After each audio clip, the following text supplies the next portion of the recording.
පළාත් පාලන ආයතන 10ම ජාතික ජනබලවේගය සියල්ල ජයග්‍රහණය කරන බව සාහතිකයි. ඇත්ත දිනනවා. මේක අත උඩ තියෙන ගේමක්. ඇයි මේ රටේ ජනතාවට එළබෙන ඕනෑම මැතිවරණයකදී ජාතික ජනබලවේගය හැර තෝරාගන්න දේශපාලන ව්‍යාපාරයක් තියෙනවද? කඳවුරක් තියෙනවද? නෑනේ.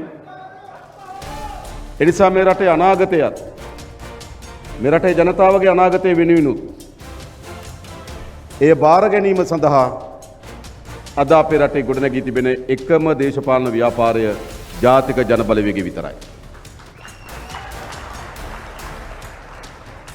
දීර්ඝ කාලයක් මේ රට පාලනය කරපු කණ්ඩායම් වලින්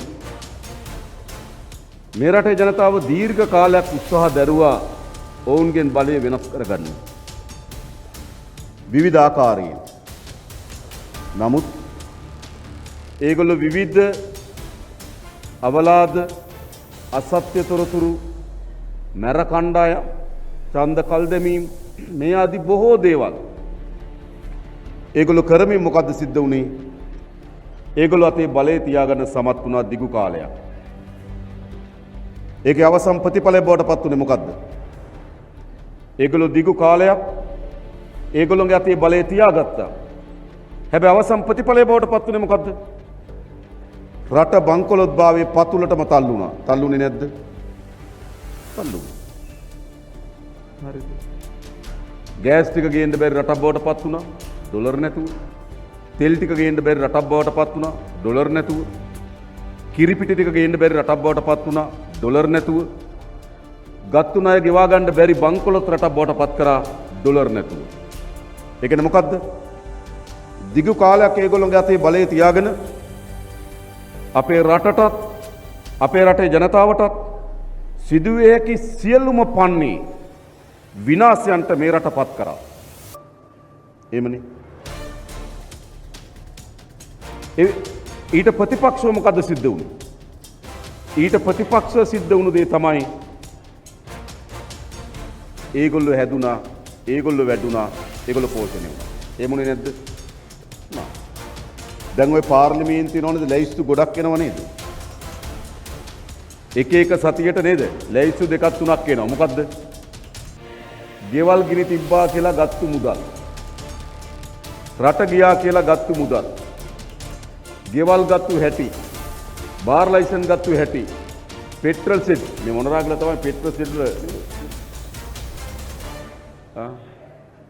නේද? ඒ කියන්නේ මොකද්ද? සියල්ල ඒගොල්ලෝ බෙදාගෙන තියෙනවා. මේ ළඟදී මට වාර්තාවක් අහුණා තාම මේක පාර්ලිමේන්තුවේ කිව්වේ නෑ හොඳින්. මොකක්ද දන්නවද? මෙන්න මේ තනමල්විල පැත්තේ අර මැයි මාසේ 9 වෙනිදා ගැටුම් වලදී ගෙයක් ගිනි අරගෙන තියෙනවා. තනමල්විල පැත්තේ නේද? සෙවණගල ගෙයක් ගිනි අරගෙන තියෙනවා. ගෙදර වන්දි අරන් තියෙන්නේ කවුද? ගෙදර අයිති කෙනා නෙවෙයි. ඉඩමේ ඔප්පුවේ තියෙන වෙන නමකට, ගේ ඔප්පුව තියෙන වෙන නමකට සල්ලි අරන් තියෙන රාජපක්ෂ කෙනෙක්. ඒ ලැයිස්තුවත් ඉක්මනින් මෙයි හොඳේ. ඉතින් මොකද්ද මේ කරමින් තිබුණේ? එඳ රට විනාශයට පත් කරමින් තිබුණා. ජනතාව පීඩාවට පත් කරමින් තිබුණා. දැන් මෙන්න මේකට විරුද්ධව ජනතාව ඉස්සරහට ආවා. ඒගොල්ලෝ ගාව විශාල මුදල් බලයක් තිබියදී, ඒගොල්ලෝ ගාව මාධ්‍ය බලය තිබියදී, ඒගොල්ලෝ ගාව ආණ්ඩු බලය තිබියදී, ඒගොල්ලෝ ගාව මැර බලය තිබියදී, මතකනේ තනමල්විල බිබිලි නේද? ඒගොල්ලෝ ගාව මැර බලය තිබියදී ජනතාව බය කරලා තිබ්බේ මතකනේ? බිබිල බහින්න බයයි, තනමල්විල බහින්න බයයි නේද? මැර කණ්ඩායම් මතේ පාලන බලය තිබියදී මේ රටේ ජනතාව පෙරට ඇවිල්ලා ඒ සියල්ල පරාජයට පත් කරලා ජාතික ජනබලවේගයේ ජයග්‍රහණය කරන්න මැදිහත් වුණා. එහෙම විශාල මැදිහත් වීමක් කාර්යභාරයක් කරලා හදාගත්තු ආණ්ඩුවක් මේක. මේක තමයි ලංකාවේ මෙතෙක් ගොඩනැගුණු ජනතාවගේ මැදිහත් වීමෙන් ජනතාව එකතු වෙලා හදාගත්තු ආණ්ඩුව.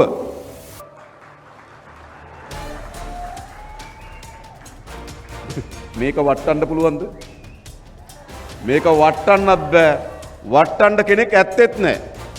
කවුද වට්ටන්න ඉන්නේ? ඉන්නවද මේක වට්ටන්න කවුරුවත්? මතක තියාගන්න. මේ රට ගොඩනගලා තමයි ජාතික ජනබලවේගයේ මේ තබන ලද පියවර ආපසු හරවන්නේ. අපි දැනටම මේ මාස 6කට ආසන්න කාලයක් අපි හිතුවොත් ඇත්ත නොවැම්බර් මාසයේ 21 වෙනිදා තමයි අපි කැබිනට් මණ්ඩලය හැදුවේ. දැන් ගත වෙලා තියෙන මාස 3-4කට ආසන්න කුඩා කාලයක්. මේ කාලය ඇතුළත මේ රටේ මෙතෙක් හැදුණු කිසිදු ආණ්ඩුවක් නොකරන ලද වැඩ විශාල ප්‍රමාණයක් අපි සිදු කරලා තිබෙනවා රට වෙනුවෙන් ජනතාව වෙනුවෙන්. ඉස්සරලා මොකද්ද? අපේ රට විශාල ආර්ථික අස්ථාවර භාවයකට පත් වෙලා තිබුණා.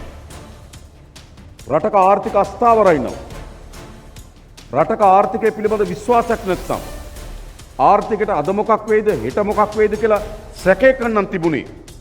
එහෙම රටකට ඉස්සරහට යන්න බෑ. එහෙම රටක් තව තව කඩා වැටෙනවා.